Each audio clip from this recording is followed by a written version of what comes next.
Hey guys, in today's training I will share with you a creative counter to the Alapin Sicilian, which I have a feeling may surprise your opponents, and if you like something a little bit off the beaten path, I think you will like this.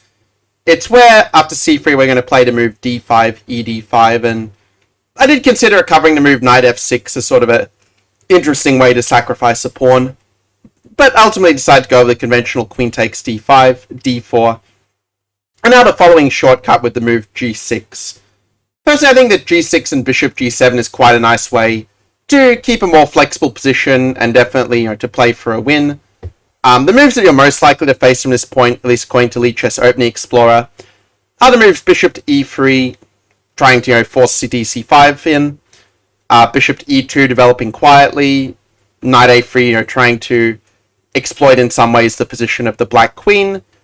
And also the move of, dc5 is something that you may see a bit as well, and also among strong players you might face knight bd2, so there are a few moves to have a look at, but we'll aim to keep it as concise as possible so you can quickly start playing these lines.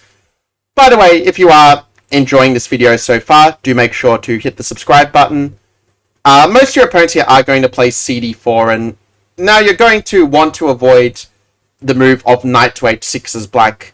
I know it looks creative to go knight f5 and try to attack the bishop and pawn, but this is actually not the best move, and this is a good moment for you to type in the comments what would be the move that you would play here as white. And, well, at the end of the video I'll return to this position and we'll show you whether you got the answer correct or not. But in this position I think the best bet for black is to play the move queen to a5 first to get them to go knight c3, and then it makes a lot more sense to play knight h6. If you got the answer to the, the previous puzzle right, you'll kind of understand why already, but okay, we're going to go castles, knight f5, just put everything to pressure the pawn on d4. And of course, the professional players will want to go deeper, but I think for most of us this will definitely be sufficient to get into the opening with a reasonable position and definitely ask quite a few questions. Now, white could also play bishop takes d4. It's a move that's seen quite a lot on Lead Chess, but I'm pretty happy to see bishop d4, because when we go knight c6, we are going to kick that bishop away. For example, knight d2, knight c6, bishop c4, queen 2.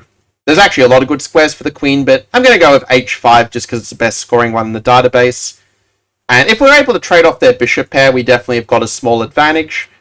But if they play bishop e3 instead, well, we can castle, and there are many good moves for black, but I personally like the move knight d5, where we're just going to force this bishop off the board and get the bishop pair advantage one way or the other. Well, I suppose technically they could go bishop g5, but after rook d8 we are going to kick that bishop back again and have a very nice advantage. You can see they're just a little bit too slow to trap our queen in, because g4, bishop g4 is a nice little trick that we have up our sleeve here.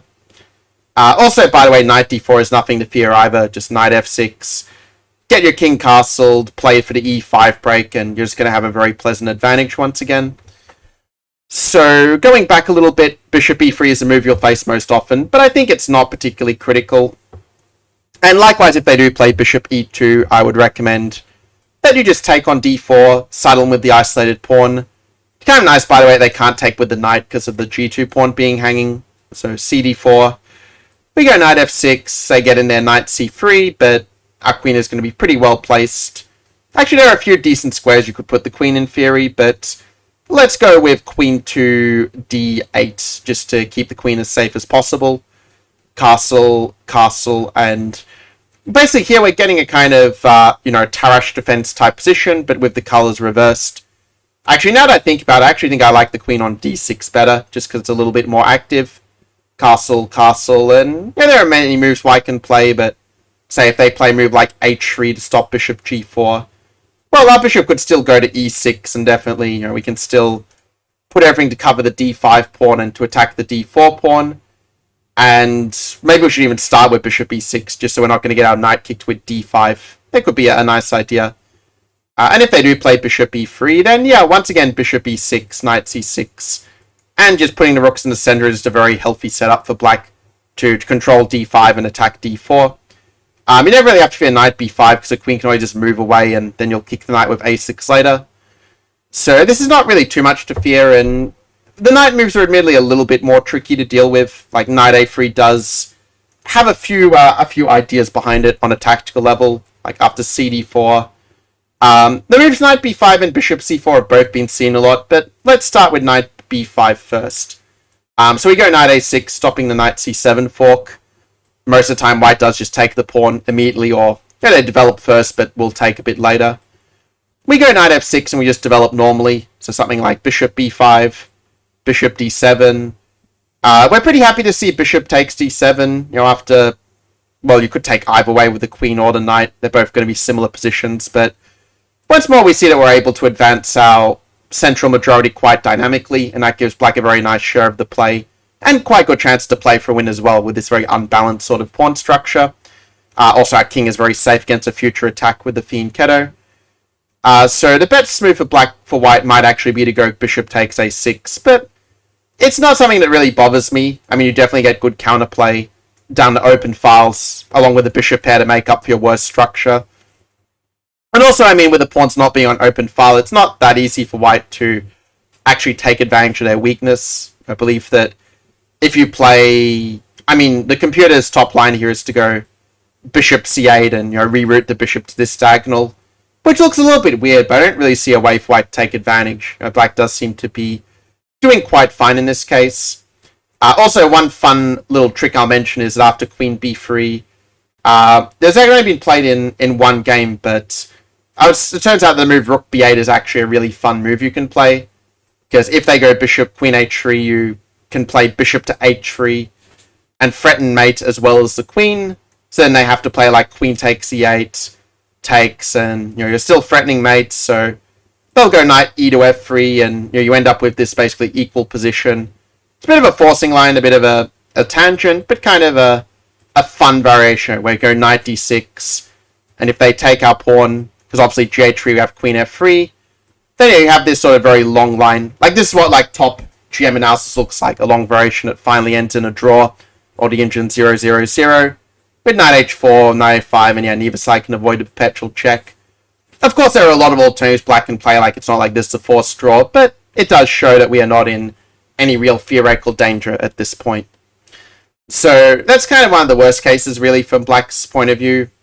There is this move, bishop c4, that if your opponent was, let's say, studying some opening books from 10-20 years ago, they might play this bishop e3 and play this beautiful trick that d3 runs into bishop f7 and knight g5, and white does win the queen with the fork. So don't take the bishop, just play knight to h6. I think this happened in the Pomnishi-Carlsen game, if I remember correctly. But yeah, at this point, black is just doing quite fine. You can play moves like bishop g4, knight f5, knight t6 to really pile the pressure on the bishop and pawn. And there is some more sharp theory, but in general, black is just doing very much fine here. So that really leaves only just a couple of alternatives. If they go d takes c5, I would just take back and they gain a move attacking the queen. But after queen c7, you have very natural development with knight f6, castles, knight c6, bishop to some square, rooks in the center, e5. It's all very systematic for black in this line, which is maybe one reason why black is scoring, nearly 50% in practice here. Which might not sound like a lot, but keep in mind that after c3, white is scoring like a 50% win rate in the League Chess Opening Explorer. So getting it back to 50% is actually a little bit of an achievement in this line. There have been other systems I'd recommend in the past that do score above 50% for black, but yeah, I want to offer something a bit original here. Finally, the move knight bd2 is the top line of the engine, but even here I still feel like black is doing okay after cd4, bishop to c4. We have an interesting question of where to put the queen, because you could definitely make an argument for quite a few different squares.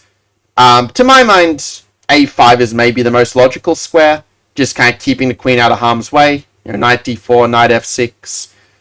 And admittedly, this position is probably slightly better for white, like rook e1, and there is some pressure with the pieces. Perhaps this actually is a reason why maybe instead of queen a5, I would say it's probably preferable to just play like queen to d8 instead.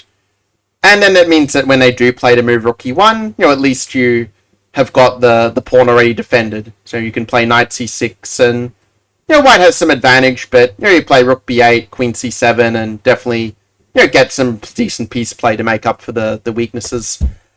So yeah, basically, I think it's very unlikely that your opponent will know to move knight bd2. if they do, they probably get a small advantage out of the opening. I guess you could also play knight f6. It would be another way to play it, keeping a bit more tension in the position. But, here as well, white is probably a tiny bit better if he plays correctly. But most of your opponents are not going to play knight bd2. They're mostly just going to play normal developing moves, and they'll just let you kind of go for take, developing the knight castles with a nice active position. And, the tricky moves like knight a3 also, black is very much holding his own. So anyway, that's all for this video. And by the way, if you would like to learn how to take your chess next level, just check out the course link in the description. But let me know in the comments below, what do you think of this g6 bishop g7 system against the Alapin? Alright guys, I'll see you in the next training. Until then, take care.